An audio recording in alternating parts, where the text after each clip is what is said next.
Yo, what is up everybody? This is K-Rail reporting live from Benedict Fountain Park in beautiful Denver, Colorado. And it's a beautiful day. The skies are blue, the trees are green, the grass is green and soft. And I got raccoon eyes, so please forgive me. And I got white stuff all over my face because I'm trying to protect my head from the sun.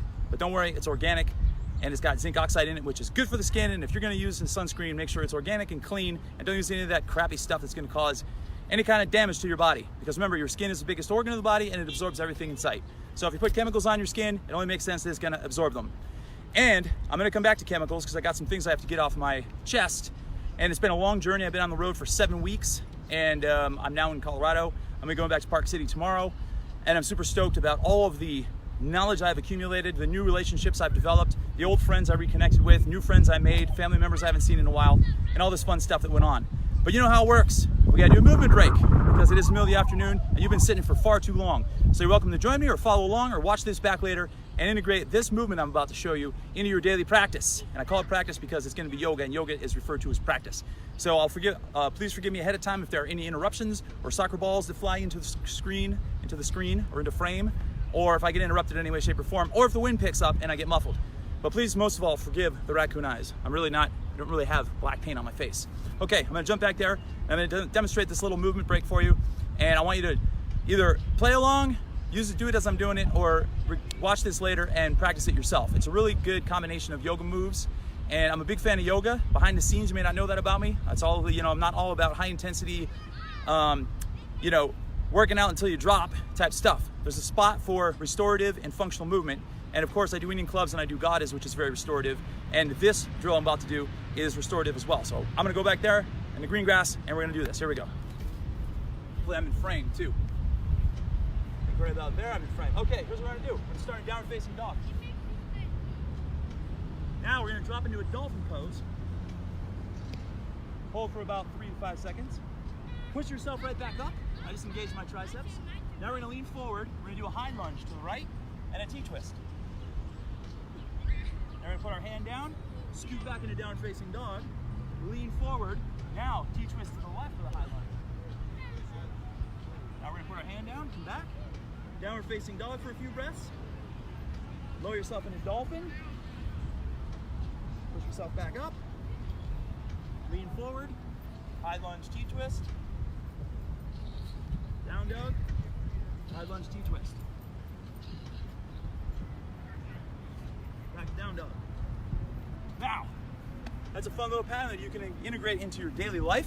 If you work from a computer desk or you're in an office, just do it right on the floor. Do it right in front of your boss. You might impress him. He might give you a raise. He may take inspiration from you and force everyone in the whole office to do it.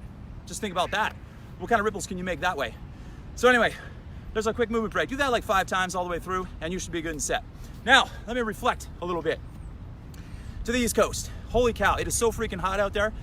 It's like tropical. I cannot believe it. I grew up in Northeast Pennsylvania and I'm absolutely astounded at how drastically the weather has changed back there. I've only been back maybe 3 or 4 times since I moved back to Utah.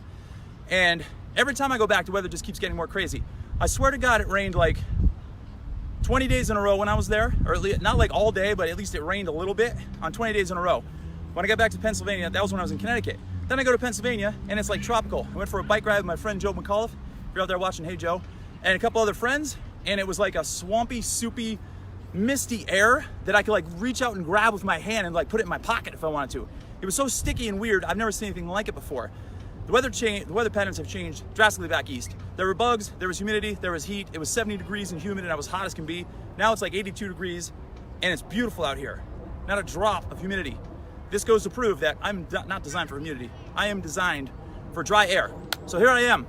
Anyway, I'm driving across country from Arlington, Virginia I ended up somewhere in Missouri and then I drove into Colorado the next day. Somewhere along the lines, I looked to my right and I saw all these fields that were being plowed. And right behind the plows was another tractor with some kind of apparatus behind it that was spraying the crap out of the spot that he just got done plowing. So they were laying the spray first, then they're gonna plant in it, and then they're gonna spray it again once the plants are starting to come up. Now I'm no rocket scientist, but I'm a big advocate of organic. And you can dispute it all you want, but let me tell you this. I do not believe in pesticides, chemicals, or any kind of additive artificial ingredients added to food or added to produce. So let me just put a for instance in there for you. So these corn crops that are coming up off the ground, and they get to be about this big, they take the tractors and they go through them and they spray the crap out of them, usually with Roundup. So Roundup all the way through until it's grown and it's finished, and they shuck it and they take it to the market, they put it out there, and then you take it home and eat it, regardless if it's corn or beets or, I don't know, tomatoes, pickled cucumbers, it doesn't matter, anything, any kind of produce.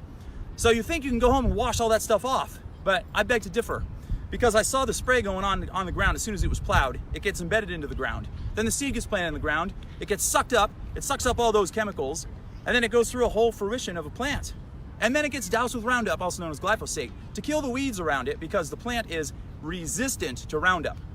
So, just use common sense, folks. If that is going on, then conventional produce must have some kind of chemicals and fertilizers on them and all these other emollients that you do not want on your body, or in your system. I choose organic, and I try to find local people too, and I try to do my background research, find out where the stuff is being made, and I go into the weeds, and I find out what's good, bad, and ugly. So it's like you invited me over to your house for dinner and saying we're having sauteed zucchini and mushroom stir fry, and we're having a big salad, and we're having a quinoa dish with black beans and blah, blah, blah on it. And I'm like, great, I'll bring the sauce. I come over with a spray bottle of Roundup. We all sit down, and you dish out the food, and I go, oh, let me put the dressing on our food for us. And I just go around and I spray every one of your plates with Roundup. Tell me something. Would you eat that food or no? Silence. I hear silence. I wouldn't eat that food. But if you think about it, if we trace back my journey through Missouri and Kansas, it's the same exact thing, except it's happening in the fields, it's not happening on your dinner plate. So just think about that. I want you to just think about that. That's all, okay? I'm not playing any kind of like macho, like elitist or anything. I just want you to think about what's happening with your food. That was just an epiphany I had. And here's another epiphany I had. So I stopped at about 10 truck stops for gas and using the restroom on the way back east and back west. And I'll tell you what, the vegan population is very underserved. I follow vegan diet 5 days a week and 2 days I eat animal protein. And I have to say, the rise in popularity of the vegan diet has gotten big, it's gotten astronomical, evidenced by the fact the Impossible Burger is now going to be, I believe it's the Impossible Burger or the Beyond Meat Burger, is now going to be available at Burger King of all places. It just might, maybe, possibly, there's about a 1.1% chance that I may actually have to revisit a fast food chain, which I have not patronized since like the year 2000. In the event I'm in a place in a town where that's my only option, if I can get an Impossible Burger or a Beyond Meat Burger at Burger King, I may have to do that down the road. I haven't done it yet, and if I do, believe you me, I will record it, so you can see it too. So, signs like that are starting to pop up to me. The vegan population is starting to grow, and people are starting to catch on that the vegan diet is very beneficial for the system. It is the only one that is known to help reverse heart disease. It helps with reversing the aging process. I've done some really deep research on this. I know scientists and doctors I've spoken to about it, and I've sent messages to. And because I was in the movie Fasting, I have direct links with some of these people, and I study all the stuff they say. And what I've accumulated, the data I've accumulated, seems to me that if you follow predominantly a plant-based or vegan diet, you can literally turn back the hands of time. In the event, you incorporate that with a time-restricted feeding and fasting protocol, which I do. So, that tells me that's a good position to be in. Now, with this rise in popularity of the vegan diet, I would think that all these truck stops across America, and the restaurants included, would have one item, one, for us vegans. And I'm not talking about the crappy fruit they have out there that's like, the red delicious apples that are all brown and mashed up and you bite into it and it's like, it's like biting into sand and it's like really mealy and dry. Those are disgusting. I'm not talking about that. I'm talking about a good quality vegan dish or meal. Hummus is cheap as can be. The little Sabra hummuses, they can have those right across the nation with vegetables. They have these containers of melon now, melon and fruit and grapes and what else? Honeydew and all this stuff where you can buy 2 for $5. I saw them at every single truck stop. Why not have the same exact containers, same size, with cucumber slices, celery, zucchini slices, tomatoes, things like that. Vegetables. I want more vegetables in these truck stops. If any of you out there have any pull, let me know, because I want to get into the ear of these places. I want vegetables, I want hummus, I want quinoa dishes, ready-to-made quinoa dishes. If you buy quinoa in bulk and you go to the right places, you can get it pretty cheap and you can make it. Other grains are available too that are also really nutrient dense that can be used to make these ready to go dishes and mixes. And all of the like Taco Bells and all these other places that are across the country at these truck stops and the subways, nothing, no veggie burgers, nothing friendly for the vegan at all. And I know bloody heck as well that I'm not the only vegan that's driving across the country, and there's other disgruntled vegans out there. So I'm always carrying my backpack around like this with my arm hanging out down on my side because it's packed to the brim with all these things I had to pre-buy before I left town. But it shouldn't be that complicated or difficult. And believe you me, I found stuff to eat, but it wasn't easy. and I had to turn a lot of things down, and I extended my fast a little longer on some of those days. I made it through. But in the big picture, it could be easier for all of us who follow a vegan diet or plant-based if they would just put 1 or 2 options out there. That's all we're asking for. Not the whole store, not the whole thing, just a couple options. Anyway, that's my gripe about that. That's all water under the bridge now, because I'm almost home. Now I've got access to everything I need. So, I also was a victim of fit shaming, not fat shaming.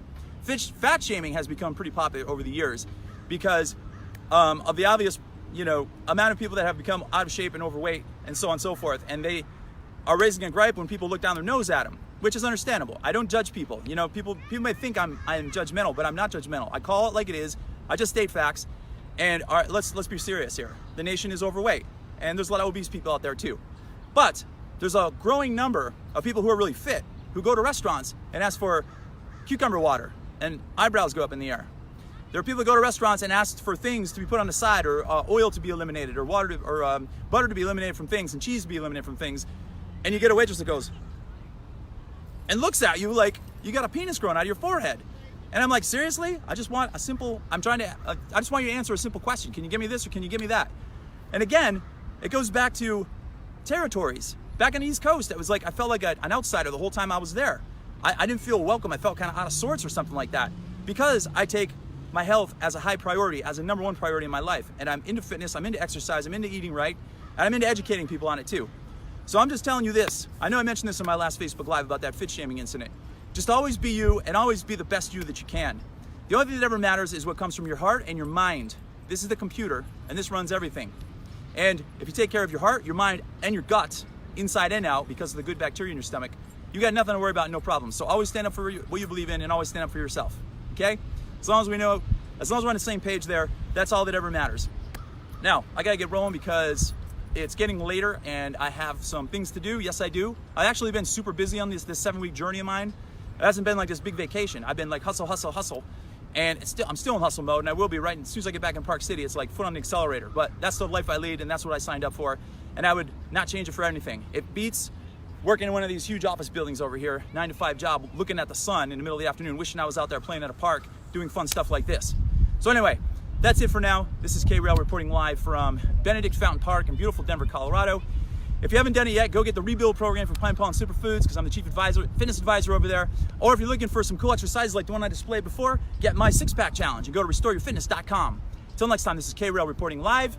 Have a wonderful day, everyone. Hug someone today, pick up at least one piece of trash, live in the present moment, and do at least one thing beyond your comfort zone. At least one. Until next time.